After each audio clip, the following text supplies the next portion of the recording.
Iran యుద్ధాన్ని మరో దశకి తీసుకుపోతోంది. ఇప్పటికే అరబ్ దేశాలపై చేస్తున్న దాడులతో పాటు అసలు ప్రపంచానికే చమురు సంక్షోభం ఏర్పడాలని డిసైడ్ అయినట్లుగా కనిపిస్తోంది. కీలక రవాణా మార్గమైన హర్ముజ్ జలసంధిని మృత్యు మార్గంలాగా మార్చేస్తోంది. సైలెంట్గా బీభత్సమైన వైలెన్స్ క్రియేట్ చేసే సిమైన్స్ని కూడా అమర్చుతోంది. Any time I want it to end, it will end. Trump మాట ఇది. అంత సీన్ లేదు. అసలు యుద్ధం ఇప్పుడే. యుద్ధకాండ మరింత బీభత్సంగా మారబోతోంది. ఇరాన్ పన్నుతున్న వ్యూహం చూస్తే వళ్ళు జలధరించక మానదు. అట్ ఎనీ కాస్ట్ అమెరికాని భయపెట్టాల్సిందే అని ఇరాన్ డిసైడ్ అయ్యిందా? సరిగ్గా ఇలానే అనిపిస్తోంది.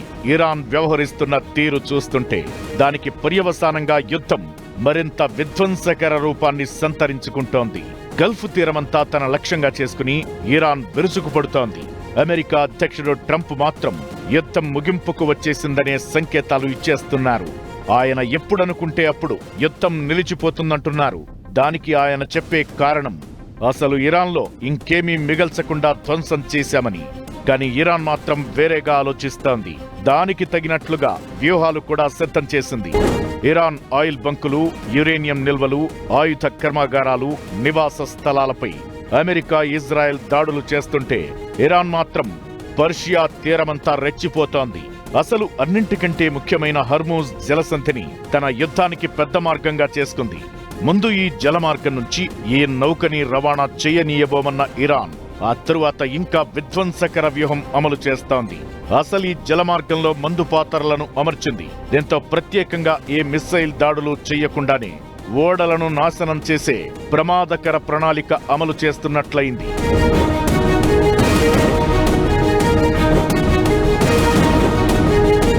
ఓవైపు క్షిపణి దాడులతో అవతలి దేశాల ఆర్థిక మూలాలను టార్గెట్ చేసిన ఇరాన్ తనకి అత్యంత కీలకమైన ఆయుధం హర్ముజ్ స్ట్రెయిట్ ని ఓ మృత్యుదండంలా మార్చేసింది. జలసంధిని శత్రు నౌకలకు మృత్యుమార్గంగా మార్చేస్తోంది. అమెరికా, ఇజ్రాయెల్ దాడులు పెరిగే కొద్దీ తన సార్వభౌమత్వాన్ని కాపాడుకునేందుకు తన ప్రతిఘటనను తీవ్రం చేస్తోంది.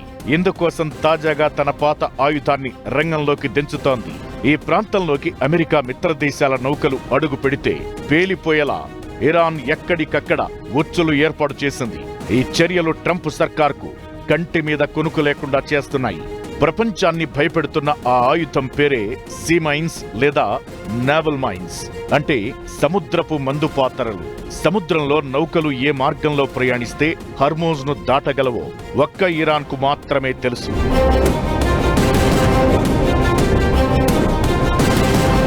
సాధారణంగా శత్రువులు సరిహద్దులు దాటకుండా భూమిలో మందు పాత్రలు అమర్చినట్లే సముద్ర జలాల్లో అమర్చే మందు పాత్రలనే సీ మైన్స్ అంటారు.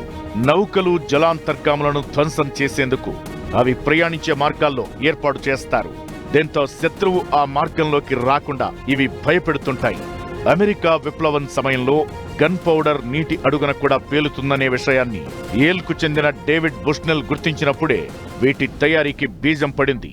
వీటిల్లో వివిధ రకాల మైన్స్ ఉన్నాయి. సముద్రం అడుగున గొలుసులతో అమర్చేవి, ప్రపల్షన్ వ్యవస్థలతో పనిచేసేవి ముఖ్యమైనవి.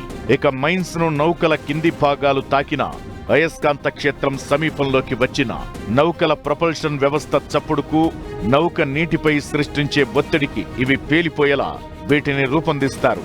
రిమోట్ సాయంతో కూడా వీటిని పేల్చవచ్చు. వీటిల్లో మైన్ స్థాయిని బట్టి 50 నుంచి 1000 కేజీల పేలుడు పదార్థాలు ఉంటాయి. మిగిలిన ఆయుధాలతో పోలిస్తే ఇవి చాలా చౌక.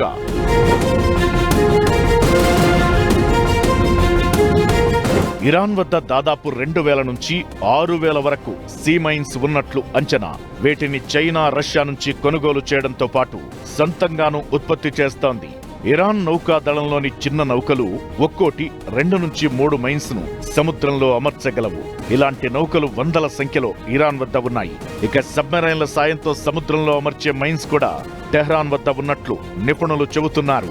వీటి సాయంతో సముద్రంలో మైన్స్ ను పెట్టడం వల్ల హర్ముజ్ జలసంధిని దాటడం రవాణా నౌకలకు అసాధ్యంగా మారుతుంది. 1980లో ట్యాంకర్ వార్ వేళ భారీ సంఖ్యలో సీమైన్లను వాడి నౌకలను ధ్వంసం చేశారు. అందుకే ఇప్పుడు ఈ సీమైన్స్ స్ట్రాటజీ అమెరికాని కూడా ఎరకాటంలోకి నెట్టేసింది.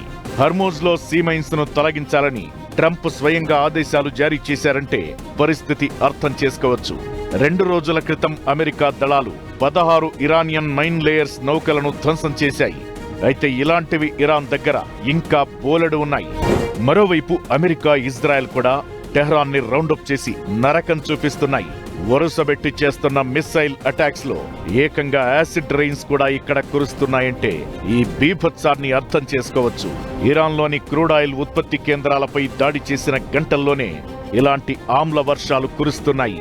దీంతో ప్రాణ నష్టంతో పాటు చుట్టుపక్కల ప్రాంతాల వారికి ఆరోగ్య సమస్యలు తలెత్తుతున్నాయి.